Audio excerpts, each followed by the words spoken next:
Baik, masih ada waktu kurang lebih 28 menit untuk pertanyaan sesi kedua. Saya undang untuk para mahasiswa dan juga mungkin para dosen yang ingin bertanya kepada, ya sudah ada di tengah.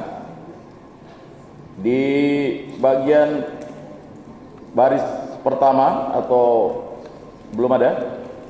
Belum ya? Baris kedua belum? Baris ketiga? Baris keempat? Ya, silakan sebutkan nama. Semesternya, silakan mic-nya.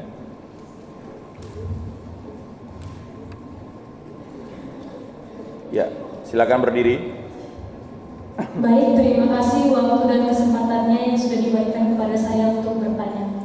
Perkenalkan, nama saya Lydia Agustina. Saya dari semester 5 PKK 1. Yang ingin saya tanyakan adalah apa saja tantangan yang dihadapi dalam pelaksanaan Bulan Kitab Suci Nasional pada tahun 2024 ini dengan bertemakan Allah Sumber Keadilan. Terima kasih. Baik. Selanjutnya dari baris ke-5 ada? Baris ke-6? Tidak ada. Saya kembalikan lagi ke baris pertama. Baris kedua. Ya, suster, silakan suster.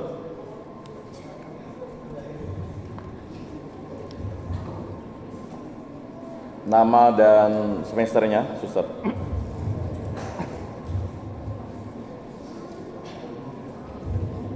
Baik, terima kasih. Perkenalkan, nama saya Maria Lina. Saya semester 1 PKK 3. Yang mau saya tanyakan di sini, bagaimana kita bisa memberi pengharapan dan kekuatan kepada saudara-saudari kita yang mengalami ketidakadilan dalam hidup mereka dalam konteks tema kitab suci kita pada tahun ini, yaitu Allah adalah sumber keadilan. Terima kasih. Terima kasih suster. Lanjut dari baris ketiga ada? Baris keempat lagi? Baris kelima? Wah, ada ya baris.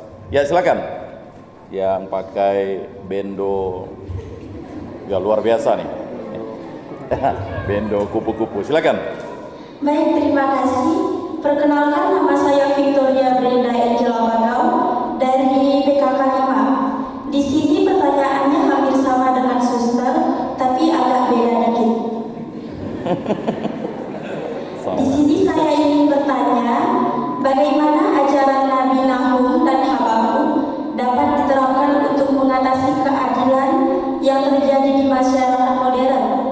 Karena sering terjadi, bahkan sejak zaman Yesus dulu sampai sekarang, orang kecil sering mendapatkan perlakuan yang tidak adil.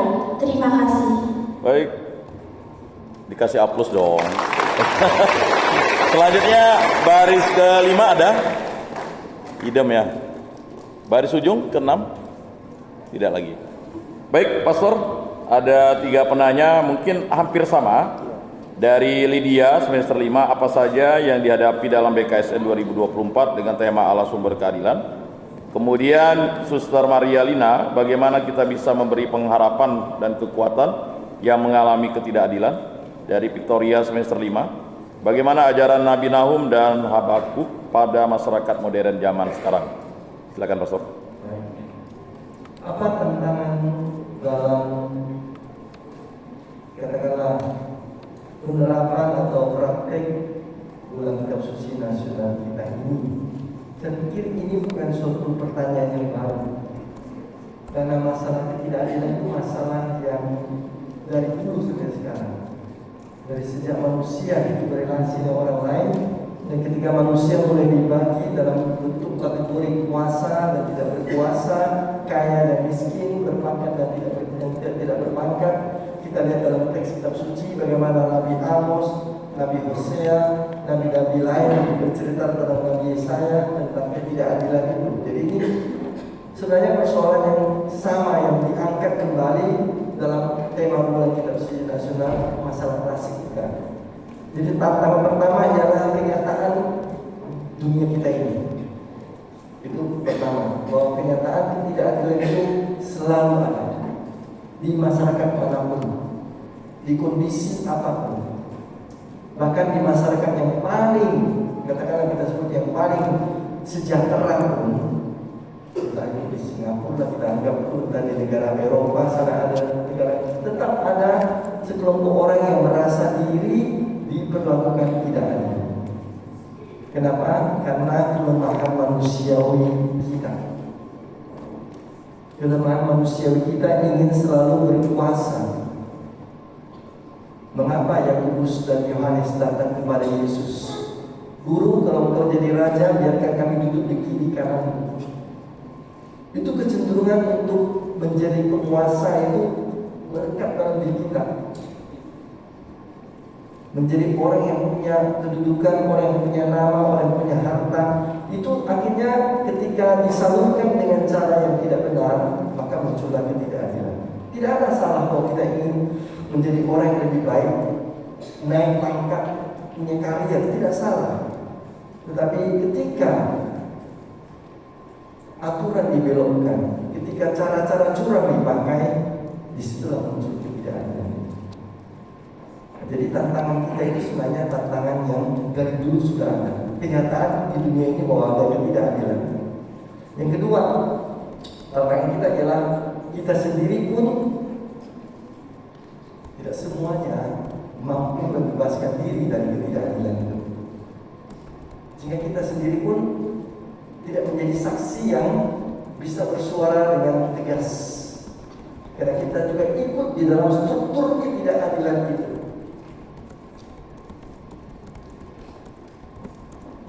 Ya, mengapa para pemborong itu harus menyuap, korupsi? Karena mereka dipaksa oleh struktur. Kalau kamu tidak beri sekian persen pada saya, katanya kamu tidak akan dapat proyek kan? Dan kalau saya tidak dapat proyek, bagaimana saya menggaji karyawan saya, bagaimana keluarga saya?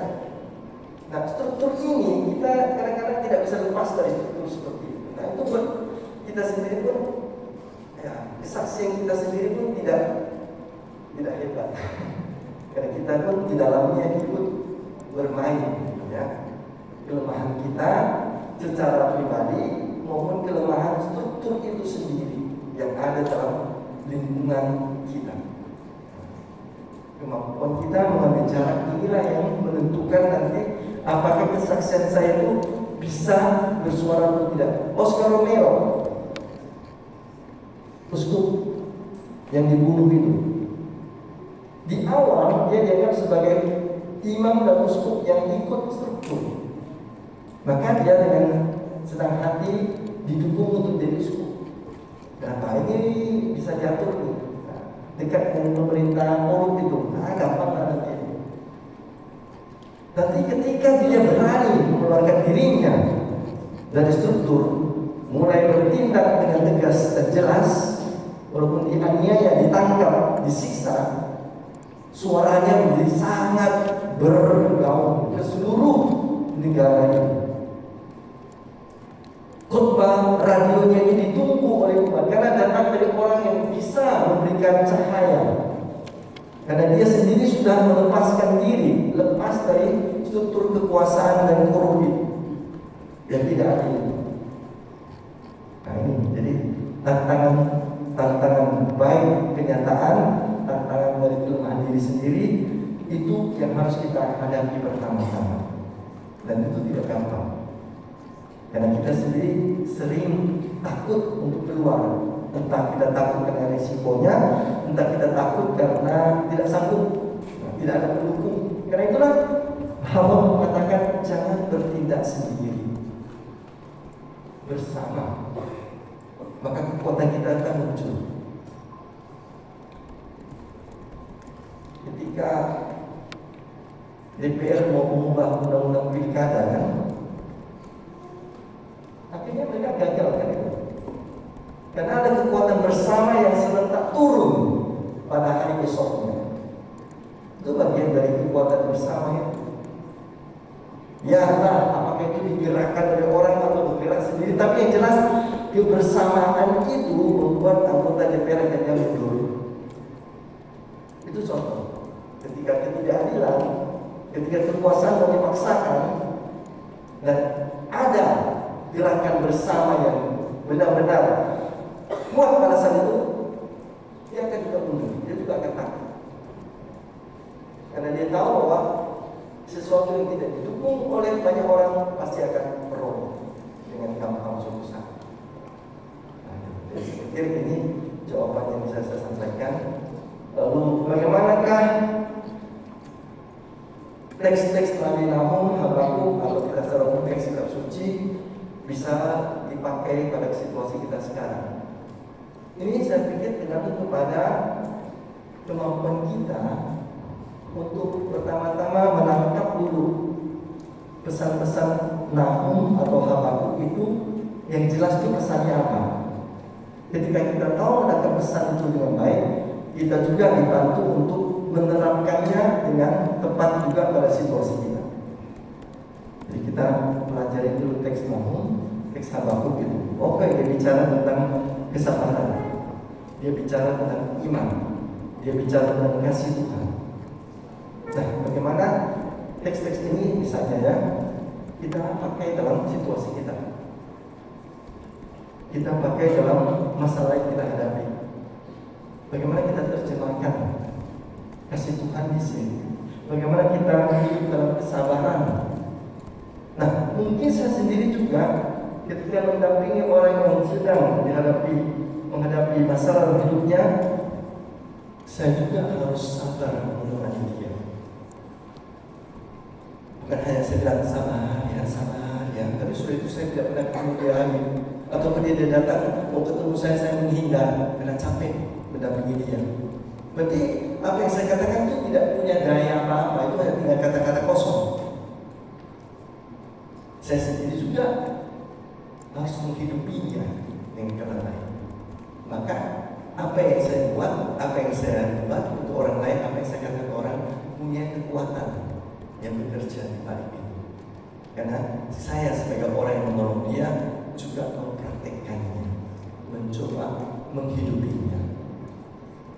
Dan itu akan membuat orang lain yang bersama kita akan merasa dikuatkan, diteguhkan juga. Karena ia melihat sendiri contoh itu dari diri kita sendiri, bukan sekedar kata-kata kita. Jadi pertama kita harus jelas dulu pesan kitab suci itu apa. Kedua, bagaimana kita menghidupi pesan itu bersama dengan orang yang kita dampingi. Nah, itu akan mempunyai daya yang luar biasa, daya yang akan kuat untuk membantu perjalanan. Dan yang ketiga, Habakuk dan Nahum tidak berpretensi menunjukkan jalan instan. Mereka tidak berpretensi bahwa langsung ada langkah ABC yang akan keluar. Karena itu Habakuk menekankan apa tadi? Dialog dengan Tuhan tanpa henti, berdoa dengan Tuhan dengan teguh, dan Tuhan akan membantu kita pada waktunya ketika kita siap. Nah, saya pikir itu bisa saya jawab sekarang. Mari kita beri aplaus. Baik, masih ada waktu 10 menit sebelum closing statement dari pemateri kita, Pastor Paulus Tony. Masih ada yang ingin bertanya? Oh, masih ada. Ini berarti ini 1, 2, 3. Berarti sudah itu masih ada? Kita close ya. Berarti 1, 2, 3. 4. Baik ya. Ya, yang bertanya berdiri saja, mulai dari ujung. Ya.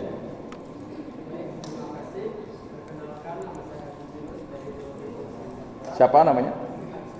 Agustinus ya. Semester 1.